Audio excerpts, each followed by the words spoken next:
Question, have you ever watched a movie that was so bad it actively made you angry the more you watched it? Well, that was me, and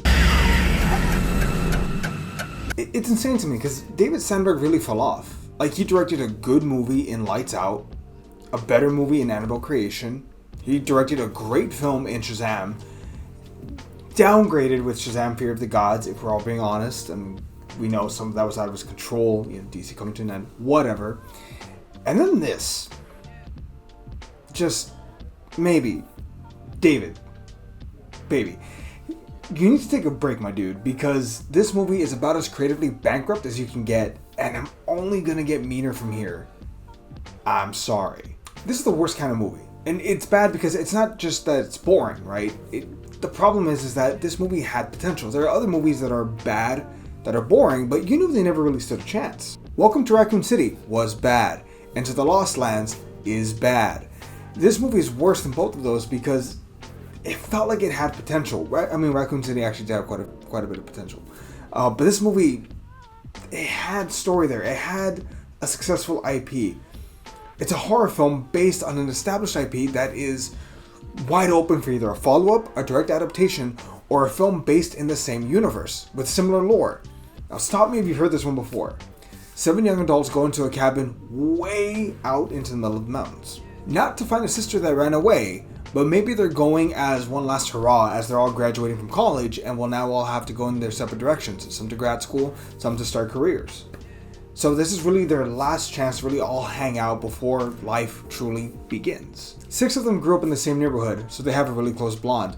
Now, let's add some melodrama. Let's say the 7th wheel used to date one of the other individuals who brought over someone who isn't from the cul-de-sac. Like, hey, you guys are okay with me bringing Cheyenne with me, right? There's your tension. Also, we find out one of the other individuals didn't graduate because they failed a class. They were lying about their graduation. So again, we have some melodrama there, some tension. But they don't want to talk about it because they're ashamed and they're embarrassed. Now, add to that a monster that tries to kill them throughout the night. And there you go. That's your whole Act 1 right there. Acts 2 and 3, try to get them to survive this monster. They don't have to make sense of it. They just have to try and survive it. And you know what? Just tie it all together. Let's make it a Wendigo, right? That way it's tied into the game. It's in the same story. And it could even be in the same mountain area. And it could have been so much better. God damn it. And it's crazy because I wrote that in 4 minutes. And I feel like I put in more effort into this review than any of the easy and generic bullshit that either Gary or Blair wrote into this movie. I'm sorry, guys. You dropped the ball on this one. You dropped it fucking hard. Like, seriously, this is Showgirls bad. Now, I know there are going to be some people that are going to say, but Eddie, they tried something new. They tried something different. Isn't that something to be applauded? The whole time traveling gimmick with different monsters every single time that they go to visit? It's like a different horror film every time. My response is no. Because that negates all the tension in the film. Now, let's look at Scream for a second, right? In Scream, when someone dies, they're dead. They do not come back. There's workarounds, right? Where you have like a old VHS tape of can't remember his name. But like there are slight workarounds, right? We have recordings of the person. But that's about it. That's the furthest extent that you can go. Scream is good because when someone dies, they're dead. Now, let's look at the Fast and Furious franchise, right? Letty died until she didn't. Han died until he didn't. Giselle died until she didn't. John Cena's dead. No, he's not. I'm willing to bet money right now. John Cena's not dead. I'm calling it right now. Like, there's no tension in that theater when John died because, let's be real, they're going to bring him back. Look, the point being is this.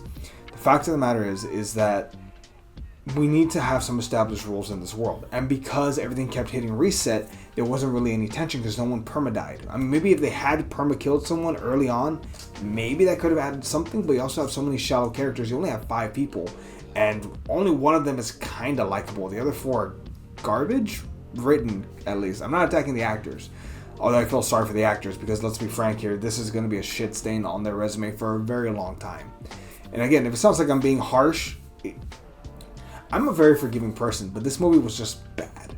Also, not to mention, everyone survives this film. Like, maybe if the wear and tear had gotten to them and slowly been killing them off, maybe there's something there. But the fact is that this movie is full of bad cliches, old tropes that go nowhere, in an unfit script, an uninspired cast, and an uninspired director. The only positive I'll say about this film is the fact that it had the decency to end. A bad movie made worse by a bucket of wasted potential. A movie I honestly cannot warn you enough to not watch. This movie, it would have been bad if it had been put straight on streaming services. It's a 1 out of 10 for me. Genuinely, do not watch this film. Go play the game. The remake is not. It's kind of buggy. It's not as good as the original. But go play the game. Don't waste your money on this, please.